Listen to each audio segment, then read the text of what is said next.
안녕하세요. 시사건건 홀수영입니다. 자, 이번에 다뤄볼 이야기는 2차 재난지원금 선별 지급 이야기예요. 자, 결국은 정부와 민주당이 2차 재난지원금을 선별 지급하겠다, 자, 이렇게 결정을 내렸는데요. 제가 국민의힘, 미통당 이쪽 이야기 하기도 사실 버겁고, 내부 이야기에 대한 비판의 목소리를 내는 건 또 굉장히 조심스럽고, 내부 총질 또 이렇게 비춰지는 것도 싫고, 그들에게 빌미를 제공하는 게 굉장히 싫어서 웬만하면 잘 안 하는 부분인데, 이번에는 조금 제 의견도 얘기해 보려고 합니다. 자, 1차 재난지원금 전 국민에게 보편적 지급으로 한번 이루어졌었죠. 그때 분위기가 굉장히 좋았던 걸로 기억납니다. 없는 자든 가진 자든 똑같이 국가가 지급을 했고, 그 돈은 100% 써야 되는 돈, 그러니까 소비를 해야만 하는 돈이었어요. 3개월 이내에 소진하지 않으면 국고로 다시 돌아가게 되는 돈이었기 때문에 정말 돈이 돈다라는 느낌을 받을 수 있었던 그런 재난지원금이었습니다. 그 당시에 소고기를 돼지고기 먹듯이 먹었다라는 얘기도 들었고, 실제로 저의 사촌 형님이 정육점을 하는데 명절 때보다 훨씬 더 바빴다, 그리고 소고기가 너무 많이 팔려서 속값이 굉장히 올라갔었다, 이런 얘기 들었거든요. 자, 감염병 사태 때문에 밖에서 외식하는 건 좀 꺼려지고, 재난지원금이 들어온 것은 3개월 내에 써야 하니 돼지고기 늘 먹던 거 이번에는 소고기 좀 먹어볼까? 국민들이 그런 기분으로 그 재난지원금을 소비했습니다. 그리고 소비하는 것이 국가 경제에 도움을 준다, 자, 이런 생각을 가지고 있었던 시기예요. 우리는 이때까지 많이 쓰면 거지 된다, 아껴야 산다, 이런 개념으로 살았잖아요. 그런데 너무 아끼는 게 능사가 아니다. 적절한 소비가 이루어져야 경제가 돌아간다. 자, 이런 걸 우리가 전 국민이 배웠던 시기가 아닌가 싶습니다. 자, 2차 재난지원금은 선별 지급한다라는 결정. 걱정이 앞섭니다. 늘 그렇지만 이 선별 작업에 들어가는 에너지, 어떤 근거로 선별을 할 것이냐. 물론 이번에는 소득 구간으로 나눠서 지급하는 것은 아니다. 피해를 입은 사람들에게 좀 집중적으로 두텁게 지원을 하겠다라는 부분인데, 이 부분에 대해서 제가 좀 말씀드릴 수 있는 부분이 있습니다.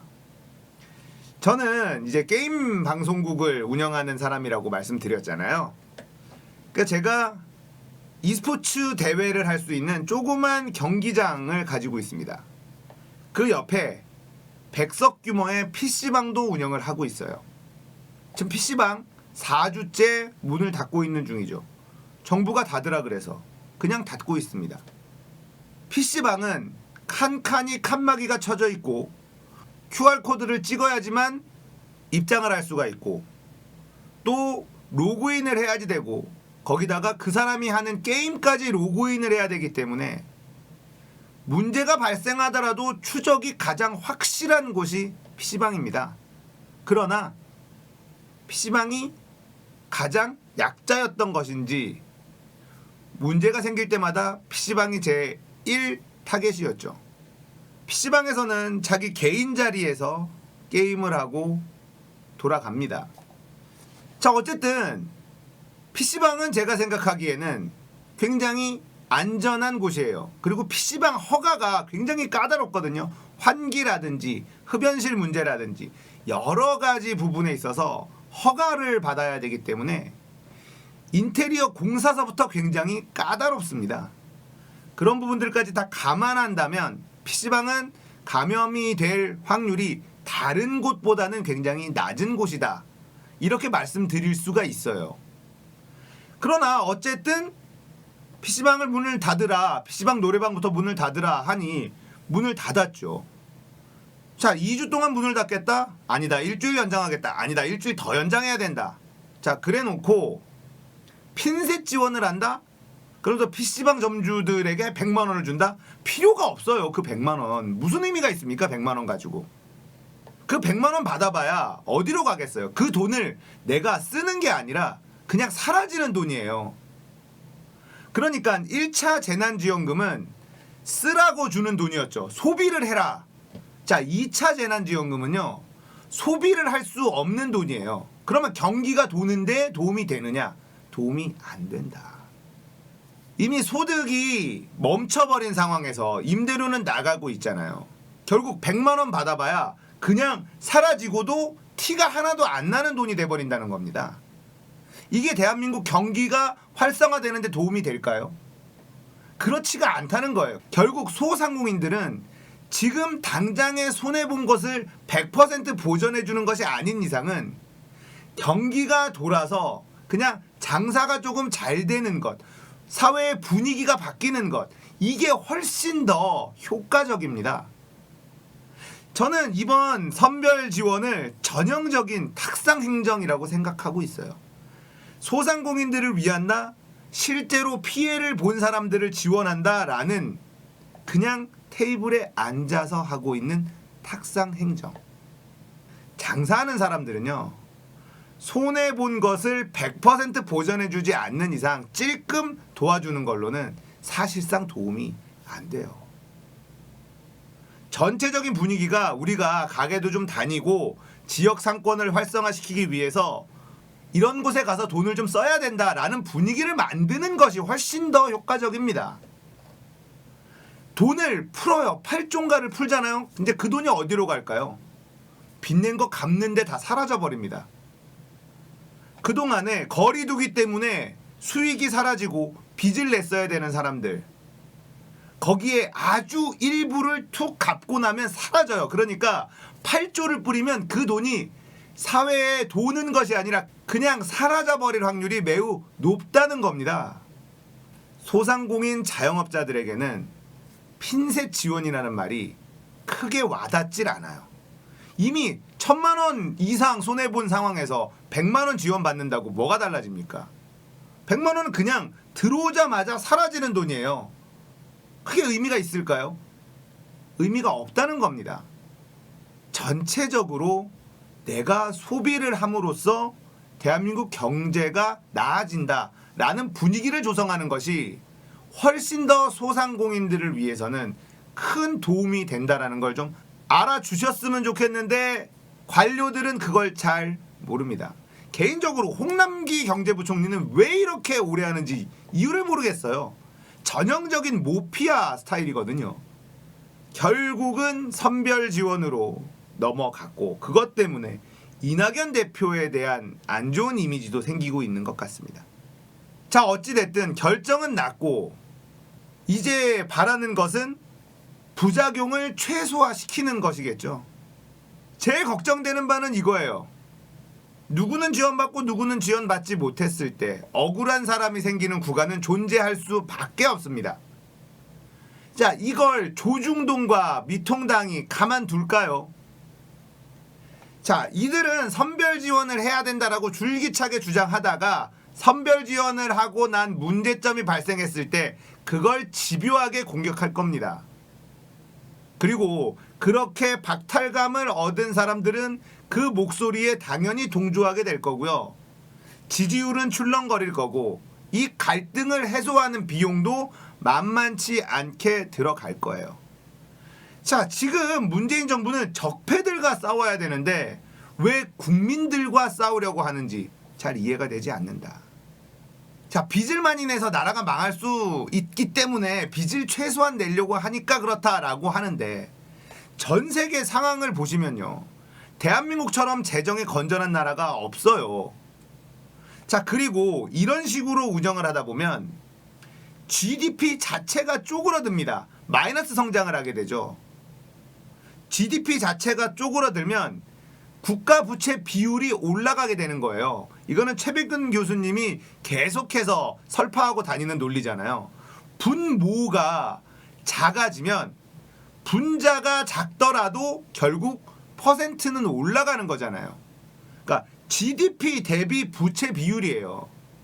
우리가 월급 200만 원짜리가 1000만 원 빚을 지고 있는 거랑 월급 500만 원짜리가 1000만 원 빚을 지고 있는 거랑 월급 1000만 원짜리가 1000만 원 빚을 지고 있는 거랑 전혀 다른 빚이잖아요. 느낌이 완전히 다르잖아요. 그렇기 때문에 모든 부채를 얘기할 때는 부채 금액을 얘기하는 게 아니라 부채 비율을 얘기합니다. 부자가 빚을 얼마 가지고 있는 것과 가난한 사람이 빚을 얼마 가지고 있는 것은 천지 차이이기 때문에 그렇습니다. 그런데 지금의 언론들 보세요. 국가부채 1000조 돌파 이러고 있어요. 1000조라는 금액이 문제가 아니라 GDP 대비 몇 퍼센트냐, 우리나라의 살림살이 경제 규모가 어느 정도냐라는 걸 봐야 되는데 그냥 분자만 보는 거죠. 분모, GDP가 커지면 부채 비율은 낮아집니다. 그러니까 GDP가 마이너스 성장하고 있는 이 상황에서, 전 세계가 마이너스 성장을 하고 있는 이 상황에서 이 폭을 줄이거나 플러스 성장을 만들 수 있으면 빚을 낸다 하더라도 GDP 대비 국가부채 비율은 크게 늘어나지 않는다는 게 된다는 거예요. 그래서 경기를 활성화시키는 것이 무엇보다 중요하다.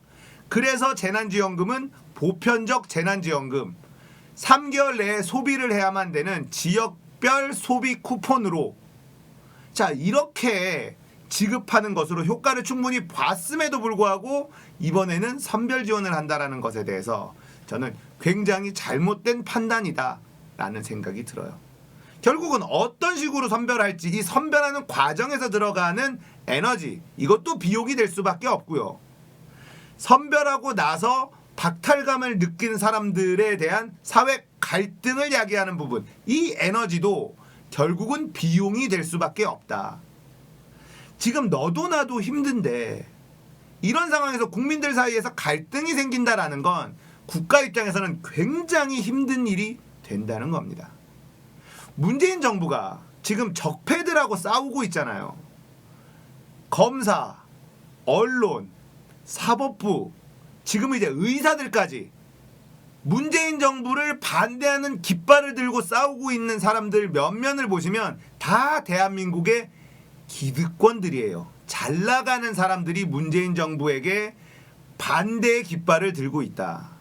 이 싸움이 만만치 않은 싸움이라는 건 누가 봐도 알 수 있는 부분 아닐까요? 이렇게 가진 자들, 힘 있는 자들, 기득권자들이 문재인 정부와 싸우고 있어요. 그러면 문재인 정부는 이들과의 싸움, 그러니까 이들과 무조건 싸운다는 표현이 좀 그렇긴 한데, 이들이 잘못된 힘이 쌓여 있어서 만들어진 이 카르텔을 붕괴시키면서 이 기득권을 조금씩 견제의 기능을 만들 수 있도록 하는 일, 이게 적폐청산이라고 본다면 이 싸움만으로도 굉장히 힘들어요. 여기에 에너지를 다 쏟아 부어도 100% 이긴다는 보장이 없지 않습니까? 그런데 선별 지원을 하게 되면 국민들 사이에서 생기는 이 갈등을 또 신경을 써야 되잖아요. 이런 부분에 있어서 좀 답답하다라는 이야기를 좀 하고 싶습니다. 자, 하지만 어찌되었건 결정은 났고 또 잘 진행이 되기를 기대를 해봐야 되겠죠. 안타까워요. 분명히 저쪽 진영에서는, 반대 세력들은 어떻게든 이 부분의 잘못된 부분을 물고 뜯을 텐데 이런 빌미를 제공하는 것에 대해서 너무나 아쉽습니다. 홍남기 경제부총리는 빨리 내려갔으면 좋겠고 이 모피아들, 이들의 행태도 달라졌으면 좋겠어요. 그렇기 때문에 경제부총리를 정말 좀 개혁적인 인물, 관료 출신이 아닌 진짜 최백은 교수 같은 분이 좀 경제부총리 한번 해봤으면 좋겠어요. 어떤 식으로 나라가 달라지고 어떤 식으로 움직이게 될지 굉장히 궁금하기는 합니다. 자, 그래도 우리끼리 물고 뜯고 싸울 수는 없는 노릇 아닙니까? 어쨌든 선별 지원하겠다고 했으니 부작용 최소화시키도록 노력해 주시고 국민 갈등 최소화되도록 힘써 주시기를 바라겠습니다. 자, 오늘 이야기는 여기까지예요.